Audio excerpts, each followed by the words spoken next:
I am here with the host and creator of the television show Life in Bloom, as well as the author of Fun with Flowers, J Schwanke. And he's going to show us how to make a flower arrangement with these lovely flowers that he has right here before us. So, Jay, you've got some great stuff here. Right. Let's make an arrangement. Awesome. So this is all out of the garden. Okay. So that's this time of year. That's what's going on. So we've got, and typically when you might make an arrangement, you could make it loose inside here with just water inside. You could use flower foam that you've soaked and put inside here. Today we're going to work with chicken wire. So what we would do is we take a piece of chicken wire and we kind of form fit it and we drop it down in the lip of this vase. Then that provides a structure inside there that will hold our flowers in place. We're going to start with the greens that we have. And so greens always are the first thing that I do in an arrangement because I want that greenery to help form a structure. And what we're going to do is we're going to make what some people call a two-sided arrangement. So it's going to be taller on two sides, and it's going to be lower in the middle. All right? Alrighty, a two-sided arrangement. A two-sided arrangement. Now the other thing I love to do is I love to forage in the yard. This is actually a spirea bush that doesn't have any blooms left on it. So, but these are what's left afterwards. It's a pretty fuchsia color. It's still fun to be able to use something like that, right? And so we will use that. I'm removing all the leaves that would fall below the water line when I stick it down inside there. Why do you do that? Number one enemy to flowers is bacteria. Okay. So if we have leaves that fall below the water line, they're going to degrade very quickly.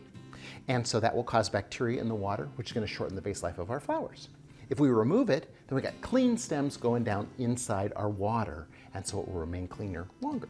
So I have a question for you. Yes, ma'am. How can people learn how to make arrangements, aside from, of course, watching Life in Bloom? I have a YouTube channel, Okay. J Schwanke's YouTube channel. Okay. It's a great opportunity because there's hundreds of videos there that literally teach you. And I have a whole series of From the Garden. So you can learn about different types of flowers that you have in the garden. We do some specifically with zinnias, some with dahlias, some with different types of flowers so that you can learn how to use those. And I think that that's really important for people because YouTube's great because it gives you short little snippets and you can save it and you can work with it later. So that's good too. Is that a hosta?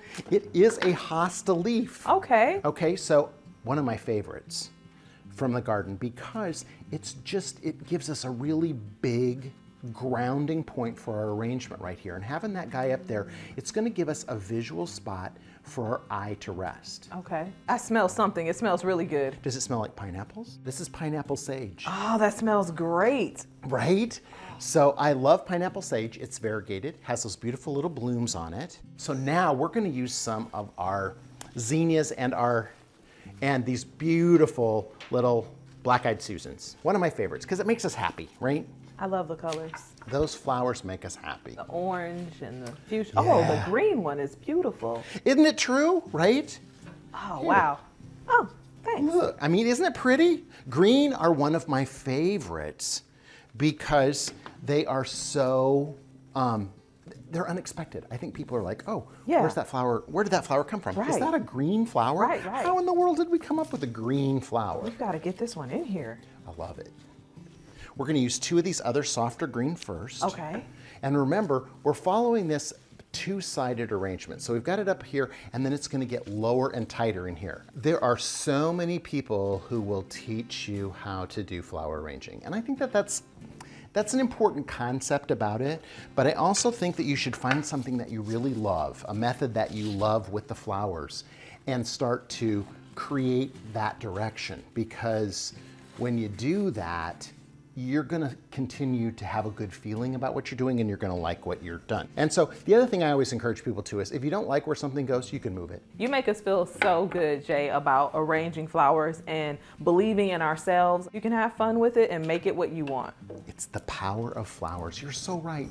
What did you call that one again? Black-eyed Susan. Black-eyed So it's Susan. part of the Astracaceae family, which has about 150 different things in it, including zinnias, sunflowers, daisies, Shasta daisies, all of those are in that family. Okay.